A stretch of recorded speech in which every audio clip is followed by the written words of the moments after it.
இந்த வெற்றி ஒரே நாளில் வரல. 1979இல் தொடங்கிய ஒரு போராட்டம்.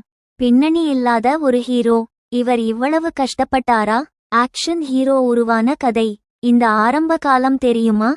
இதான் கேப்டன் பயணம். போராட்டம், தன்னம்பிக்கை, ஒழுக்கம், கட்டுப்பாடு, தைரியம், உழைப்பு, நேர்மை. ஒரு சகாப்தத்தின் தொடக்கம், அடித்தளம். கேப்டன் இன் தி மேக்கிங். கேப்டன் ரசிகர்கள் இங்கே கமெண்ட் பண்ணுங்க. இந்த வீடியோ ஷேர் பண்ணுங்க. பார்ட் வீடியோ வேண்டுமா? லைக் அடிங்க. உங்களுக்கு பிடித்த கேப்டன் படம் எது? இப்படிப்பட்ட உண்மை கதைகளுக்கு சப்ஸ்கிரைப் பண்ணுங்க. Real fans watch till end. Video பிடித்திருந்தால் லைக், ஷேர், சப்ஸ்கிரைப் செய்து சிவபாலன் சினிமா சேனலை ஆதரியுங்கள். உயரமான தோற்றம், கம்பீரமான உடல் மொழி, உண்மையான ஸ்டண்ட் காட்சிகள், இது எல்லாம் சேர்ந்து ஒரு புதிய ஆக்ஷன் இமேஜ் உருவாக்கியது.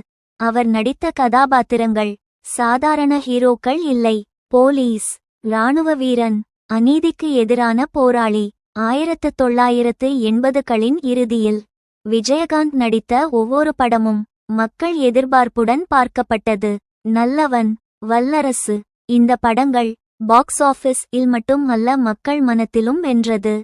பின்னர் வந்தது ஒரு பெயர், ஒரு அடையாளம், ஒரு பட்டம். கேப்டன் பிரபாகரன்.